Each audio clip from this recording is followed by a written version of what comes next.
হবে না, বন্ধ হয়ে যাবে।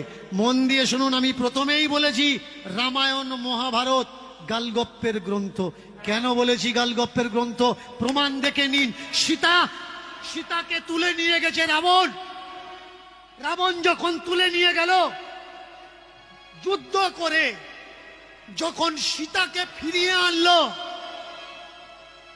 সীতা বললে, হে প্রভু, আপনি আমার জন্যে রাবণকে পরাস্ত করেছেন, এর জন্য আমি ধন্য।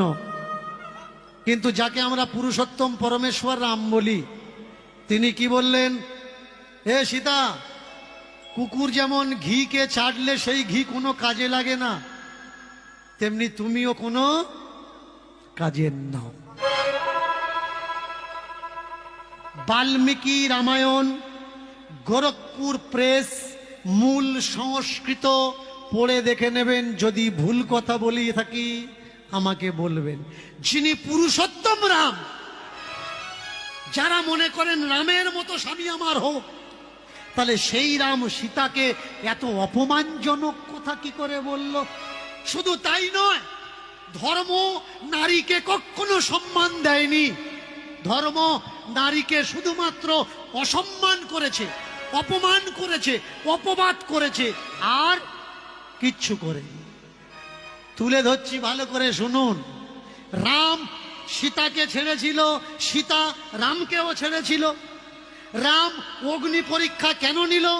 সীতা অসতী কিনা, যে তুমি আগুনের ভিতরে ঢোকো আর বেরিয়ে এসো, তুমি যদি অক্ষত অবস্থায় চলে আসতে পারো, আগুন যদি তোমাকে না পোড়ায়, তাহলে জানবো তুমি সতী।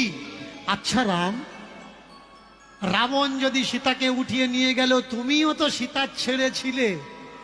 সীতার সতীত্ব পরীক্ষা নেওয়ার জন্য সীতাকে আগুনের ভিতরে ঢোকানো হলো, তুমি কেন ঢুকলে না সতের পরীক্ষা দেওয়ার জন্য? যে হে সীতা, তুমি আর আমি এতদিন কাছাকাছি ছিলাম না, দেখো আমি আগুনের ভিতরে ঢুকে পরীক্ষা দিচ্ছি, আমি সৎ আছি, এবার তুমি পরীক্ষা দাও। পরীক্ষাটা সংসারে শুধু নারীর বেলা, বেটা ছেলেরা কি কোনো দোষ করে না?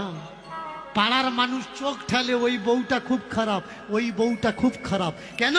ওই বউটার কাছে 8-10টা পুরুষ মানুষ গেছে, তাই ওই বউটা খারাপ। বলুন তো, কোন বেটা ছেলে যদি ওই বউটার কাছে না যেত, ওই বউটা কি খারাপ হতো? ওই বউটাকে কে খারাপ করেছে? পুরুষ মানুষে খারাপ করেছে। তাহলে সেই পুরুষ শাসিত সমাজে নারীর সম্মান কোথায়?